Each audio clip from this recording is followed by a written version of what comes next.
Salut à tous, c'est Kentalk, j'espère que vous allez bien. Aujourd'hui, une nouvelle vidéo et un nouveau thème et surtout un nouveau sujet que je voulais faire depuis longtemps, que j'ai présenté sur mon Discord.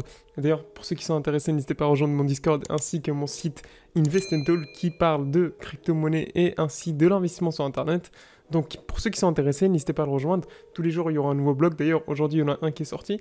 Et aujourd'hui, on va parler tout simplement les infos capitales de la crypto-monnaie de la semaine. Qu'est-ce qui s'est passé? Un nouveau format qui va parler des informations les plus importantes des crypto-monnaies, des actualités et tout ce qui s'ensuit d'une manière assez rapide, générale et importante. Pour qu'au moins vous compreniez et qu'on avance. Bien sûr, je ne donne pas de conseils financiers, donc pour ceux qui sont intéressés, c'est pas moi. Moi, je suis quelqu'un comme vous qui va essayer de retrouver des informations et qui va vous les partager sous un format vidéo. Donc, on est parti, n'hésitez pas à liker et à vous abonner car c'est quelque chose d'important. Ça part directement. Alors, depuis quelques jours déjà qu'on se disait, oui, c'est peut-être le moment d'une explosion de la crypto-monnaie, eh pas du tout. On est tombé sous les 30, 20, 15% pour la plupart des crypto-monnaies et le Bitcoin est tombé également de 10%, ce qui est énorme comparé à ce qu'il était il y a quelques jours, qui avoisinait les 40 000 euros. En effet, il était bel et bien 41 000 euros et regardez, il a fait une grosse chute suite à ce que je vais vous expliquer dans quelques secondes et dans quelques minutes. D'ailleurs, n'hésitez pas à rejoindre mon Discord car l'information a été partagée au plus vite dans mon Discord, donc pour ceux qui sont intéressés et qui en veulent savoir un peu plus, c'est là-bas où on parle de crypto-monnaie et de sujets d'investissement tous les jours.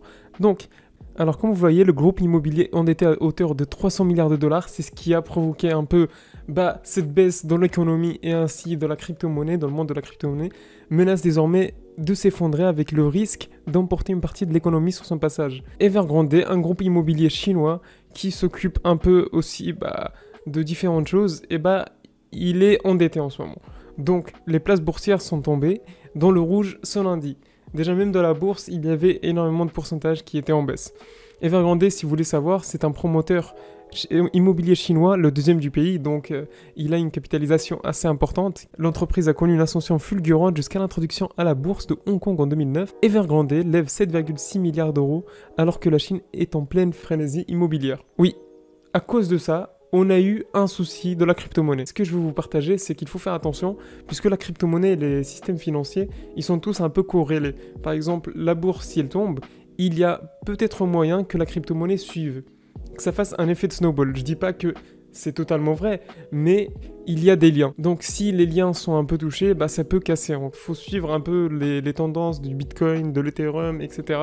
pour comprendre un peu où le king va. Bien sûr, quand je dis le king, c'est le Bitcoin parce que c'est lui qui a quasiment 50% de la crypto-monnaie, qui règne un peu dans le monde de la crypto-monnaie. On passe à une autre actualité qui est hyper intéressante, c'est ce qui vient de se passer aujourd'hui et que je trouve hyper intéressant, puisque ça parle du monde de NFT, et on parle tout simplement du jeu fantasy football Sorare, qui a été créé d'ailleurs par des Français, et vous allez voir plein de choses qui m'ont intéressé, vous allez comprendre. Alors, selon Cryptost, le célèbre site qui parle d'actualité sur la crypto-monnaie, il nous parle de Sorare. D'ailleurs, j'ai vu cette information d'abord sur Twitter, donc s'il y en a qui sont intéressés, n'hésitez pas à me rejoindre sur Twitter, j'en parle également. Sorare a conclu une levée de fonds au record de 680 millions de dollars en vue de créer le prochain géant des NFT. Vous vous rendez compte ? C'est une start-up française qui a réussi à boucler une levée de fonds historique de 680 millions de dollars. C'est incroyable, c'est quelque chose qu'on voit très très rarement. Même les plus grosses entreprises n'arrivent pas souvent à faire ça. Donc là, on est sur une levée de fonds historique, comme il vient de dire. En effet, c'est la levée de fonds la plus conséquente de l'histoire de la French Tech. Et oui, comme ce qui est écrit, ce qui nous ramène à la seconde plus importante de toute l'industrie de la crypto-monnaie. C'est un truc de ouf. On a un jeu NFT qui est en train de se proposer, qui est en train de se montrer. Je ne sais pas où est-ce que Sorare vont s'amener, mais ce qui est sûr, c'est que cette entreprise, elle n'est qu'à ses débuts. Puisque, si vous le savez, ils ont plus de 600 000 joueurs enregistrés, cumulés, et plus de 180 partenariats avec des clubs et de ligues de football. Par exemple, je ne sais pas si vous voyez un peu les matchs en ce moment, nous avons plein de matchs de Champions League, de football, etc., qui nous partagent dans les publicités, Sorare, etc. Mais après, c'est normal, parce que Sorare veut se montrer un peu comme le nouveau jeu qui va, je dirais pas détrôner FIFA, parce que c'est deux domaines différents. Mais sur du long terme, je pense que ce sera le premier jeu collectible dans le sport et dans le football en général, qui au final valorise l'entreprise parisienne à 4,3 milliards de dollars. C'est énorme. En plus, ils ont des partenariats comme le PSG ou des clubs de foot assez réputés. Je pense qu'ils peuvent vraiment se faire une grosse place. Et pour ceux qui se demandent quelle est l'entreprise qui a fait le plus de levée de fonds dans la crypto-monnaie, eh ben c'est FTX avec ses 900 millions de dollars levés en juillet dernier. Oui, vous savez, FTX, la bourse d'échange de crypto-monnaies spécialisée dans les produits dérivés.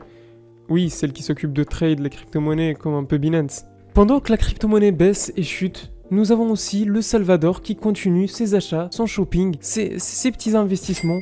Oui, le président Nayib Bukele qui nous fait tout simplement des achats pendant le dip. Le dip, c'est quoi? C'est quand une crypto-monnaie, ou tout simplement quand le marché de crypto-monnaie est en baisse et qu'il y a des opportunités d'achat, et bah lui, il se prend un petit 150 new coin, des 150 BTC.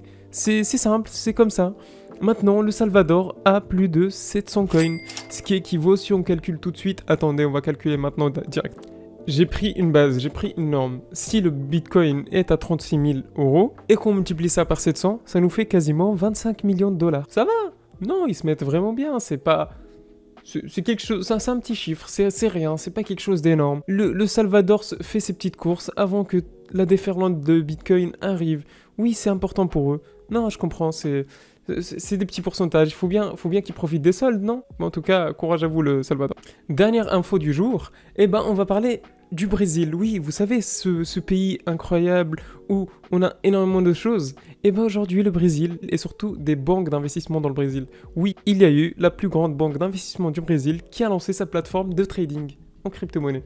Oui, ils sont encore à leur début. Ils sont décidés de se lancer. Il s'appelle BTG Pactual, qui s'ouvre tout simplement au Bitcoin et à d'autres crypto-monnaies telles que l'Ethereum. Oui, pour l'instant, ils se sont lancés que sur le Bitcoin et l'Ethereum, mais ils ont comme objectif d'aller toucher aussi les altcoins plus tard. Et ça, je trouve ça hyper intéressant, puisque en fait, ils essayent de toucher une nouvelle cible de clientèle.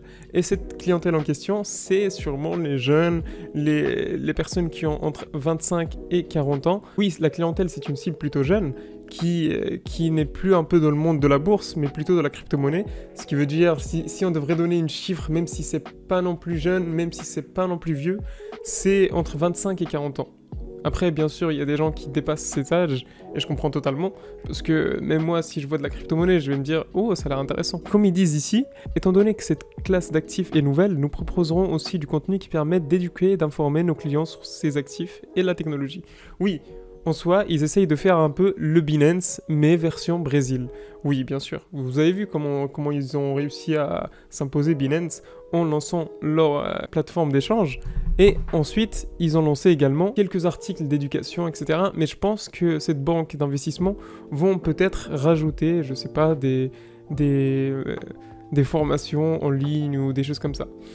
En tout cas, j'espère que vous avez kiffé un peu ce top 5 ou tout simplement actu crypto, si on peut dire ça comme ça. N'hésitez pas à vous abonner. Comme je vous ai dit, moi je suis comme vous. Je suis quelqu'un qui apprend le monde de la crypto-monnaie et je vous partage mon apprentissage. Si vous avez des questions ou tout simplement si vous voulez m'éclairer, dites-moi ça dans les commentaires. N'hésitez pas à vous abonner et à liker, c'est très important. Ça soutient la chaîne et ça nous permet d'aller encore plus loin. En tout cas, n'hésitez pas à vous abonner, c'est très important. C'était Kim Talk, bye.